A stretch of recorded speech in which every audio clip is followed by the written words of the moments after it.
अब बात करते हैं आर्टिकल 19 से, जो बात करता है राइट टू स्पीच के बारे में। राइट टू असेंबल, तुम असेंबल हो सकते हो, पहले तो बोलने का अधिकार है, दूसरा असेंबल हो सकते हो, तीसरा तुम एसोसिएशन फॉर्म कर सकते हो इन अ वे कि तुम प्रोटेस्ट कर सकते हो बट पीसफुली विदाउट आर्म्स। फिर मूवमेंट का अधिकार है, देश में इधर से उधर तुम टहल सकते हो। फिर तुम्हें रिसाइड करने का, रहने का अधिकार है, कहीं पर तुम रह सकते हो।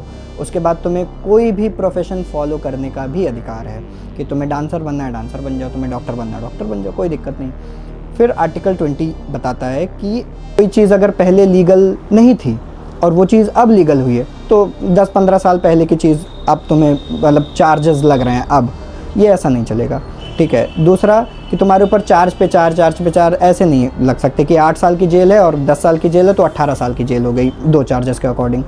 फिर ये बताता है कि तुम खुद के लिए ही गवाही नहीं दे सकते हो। तुम्हें मतलब ऐसे नहीं है कि सर मैंने ही देखा कि मैंने ही मर्डर नहीं किया, दिस इज़ नॉट वैलिड, ऐसे नहीं कर सकते हो। आर्टिकल 21 वेरी इंपॉर्टेंट बताता है कि right to life and personal dignity. Life तो है ही बट पर्सनल डिग्निटी भी मेंटेन होनी चाहिए।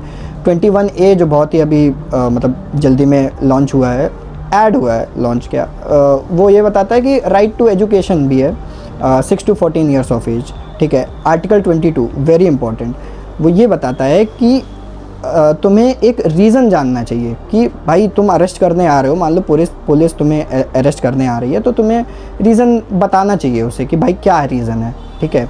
अरेस्ट वारंट वगैरह होने चाहिए। दूसरा इसी में ये चीज़ आती है कि तुम्हारे पास लॉयर करने का अधिकार है। उसके बाद तुम्हारे पास ये भी अधिकार है कि तुम मजिस्ट्रेट के सामने पेश हो सको, ये है। फिर आर्टिकल 23 और 24 ये राइट अगेंस्ट एक्सप्लॉयटेशन है। 23 ये बात करता है कि तुम ह्यूमन ट्रैफिकिंग के अगेंस्ट आवाज़ उठा सकते हो इस आर्टिकल के थ्रू, ठीक है। और फोर्स लेबर तुम नहीं कर सकते, मतलब तुम करवा भी नहीं सकते और तुम खुद कर भी नहीं सकते, ठीक है, इस आर्टिकल के थ्रू। और आर्टिकल 24 ये बताता है कि child labour working in mines, जो खदान वगैरह में चाइल्ड लेबर है, ये भी पूरी तरह से अबॉलिश होना चाहिए। ये भी एक तरह का एक्सप्लॉयटेशन है। तो आगे की बात करेंगे अगले वीडियो में, पार्ट 3 के अंदर ही।